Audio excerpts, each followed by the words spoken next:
जगाएगा नहीं। मोह भरे वचन बोल करके, मोह भरे कपट भरे वचनों को सुनने में बहुत अच्छा लगता है, लेकिन जब अध्यात्म और सत्य के वचन तो ऐसे लगते हैं बहुत कड़वे। मुंह मीठा भीतर कपट, पर्दा रहे है बास।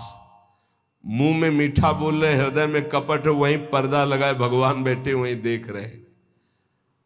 जो सतमार्ग के पथिक है उनकी जबान में भले तुम्हें कड़ुआहट लगे, लेकिन हृदय बहुत मीठा है और बेपर्द होकर भगवान वहां से बोल रहे, पकड़ पाओ तो पकड़ लो।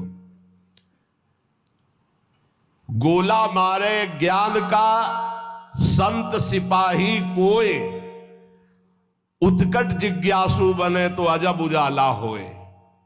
अजब उजाला होए अंधेरा सब ही नासे, अंतर्मुख हो लखे आत्मा अपनो भाषे। कहे निर्भयानंद होए जिज्ञासु भोला, और जब संत मिले सिपाही तो ज्ञान का मारे गोला। अगर भगवान का पार्षद कोई संत जो विशुद्ध स्थिति में है, उसके वचन क्या करते हो? गोला का काम करते हैं।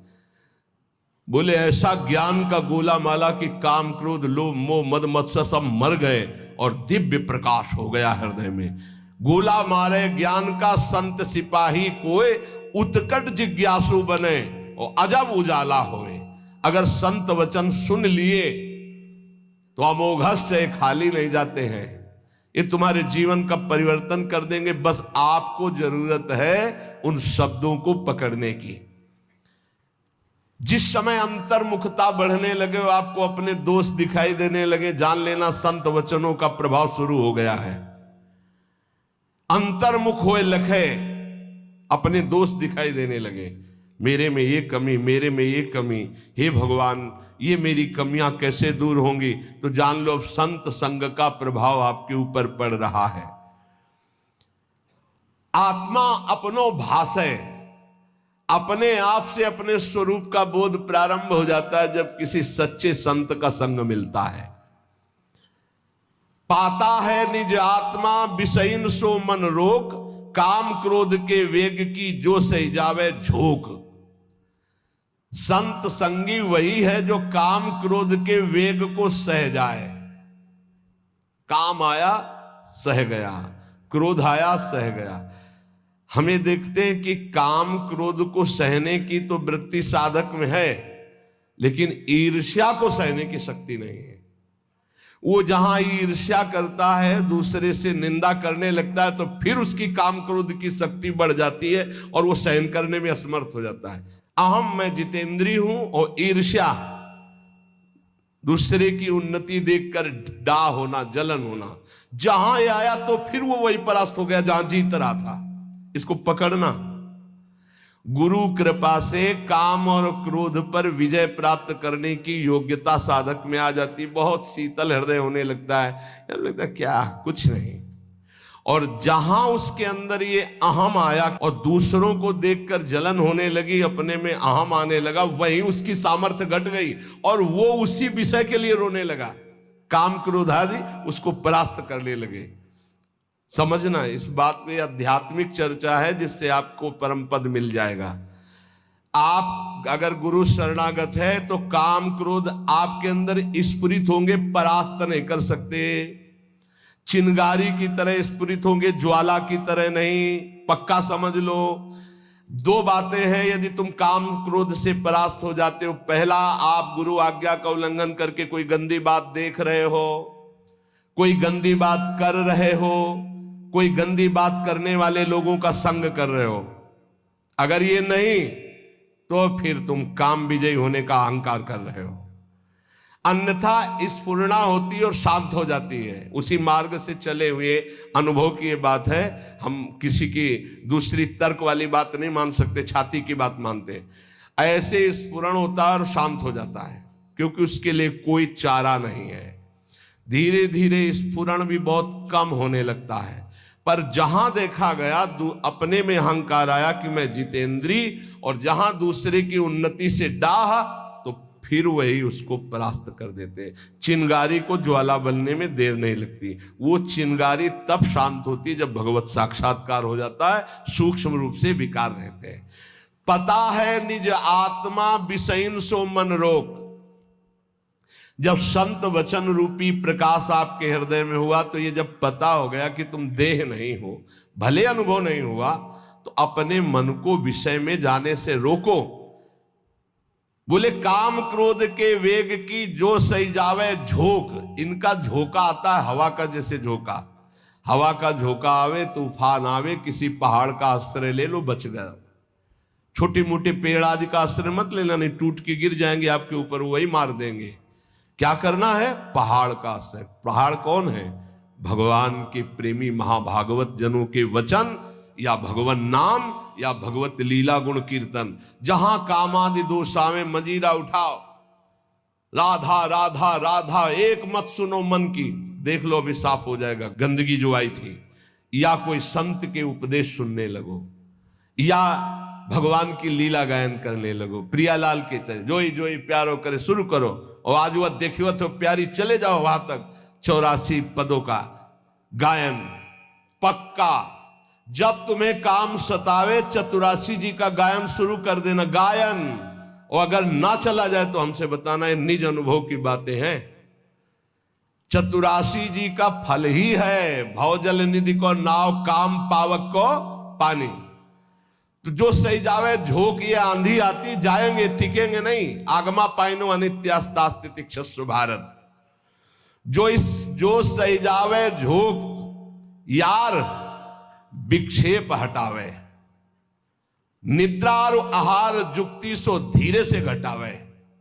समझिए, काम क्रोध की झोंक आई तो कह रहे यार इस सह जाओ, भारी विक्षेप है, थोड़ी देर के लिए है, विचलित मत होना। विचलित वही होगा जो काम की खुराक रखे हुए है। खुराक क्या है? मोबाइल खोला, गंदी बात देख ली, या कोई अपने हाथ से गंदी क्रिया कर ली, या गंदे जनों का संग कर लिया। इससे क्या होगा? आप झोंक नहीं सह पाएंगे विकार की।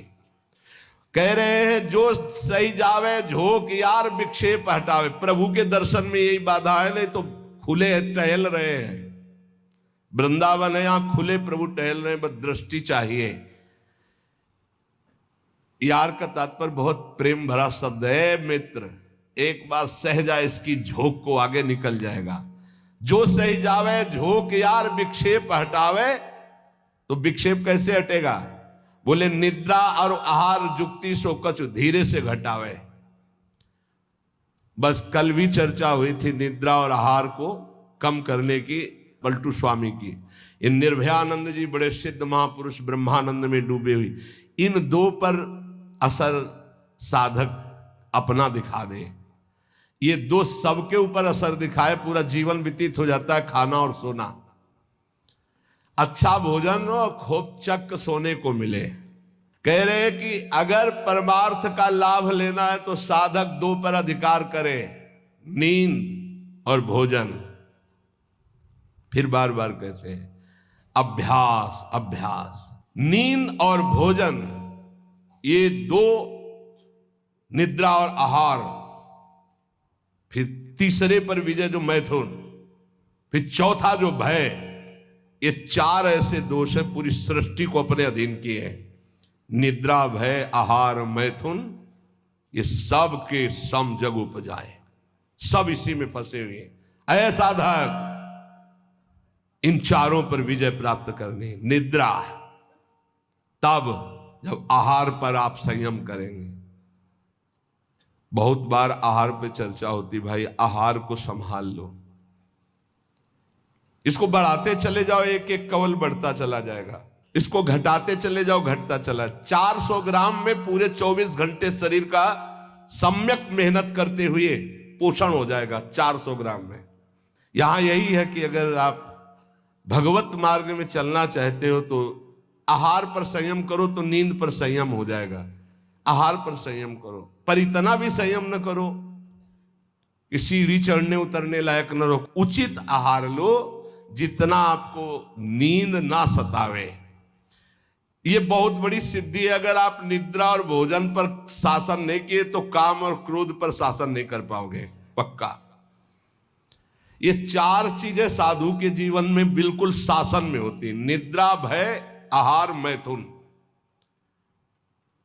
भय नहीं होता साधु को। साधु का मतलब होता भगवत मार्ग के पथिक, चाहे गृहस्थ हो चाहे विरक्त हो। और नींद पर बहुत शासन होता है, और आहार पर बिल्कुल विजयी होता है वो, और वो मिथुन धर्म का त्यागी होता है, चाहे गृहस्थ हो चाहे विरक्त हो। अरे ऐसे ऐसे गृहस्थ हैं अपने ही पास है कि हम उनकी चरण वंदना करते हैं।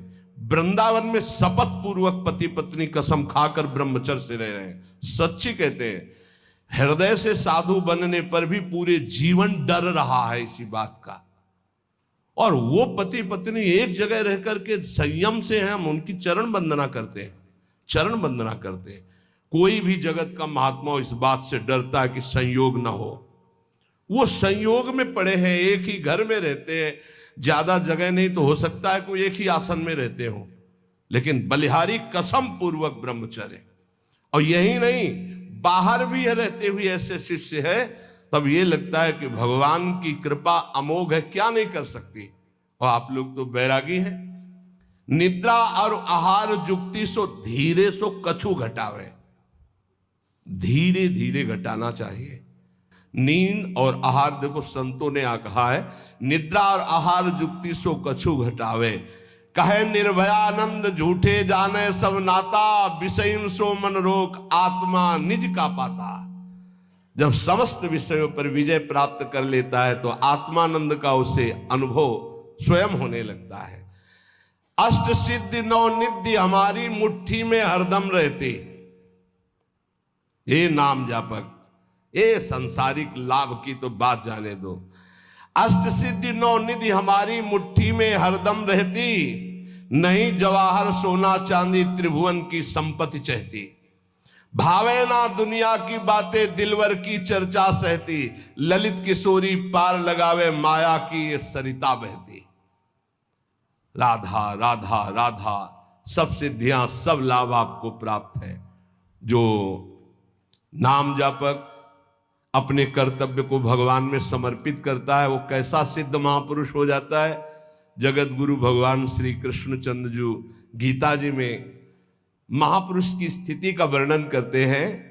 त्यक्त्वा कर्म फला संगम, बहुत दिनों के बाद है, त्यक्त्वा कर्म फला संगम नित्य तृप्तो निराश्रयः, कर्मण्यभिप्रवृत्तोपि नैव किंचित करोति सः।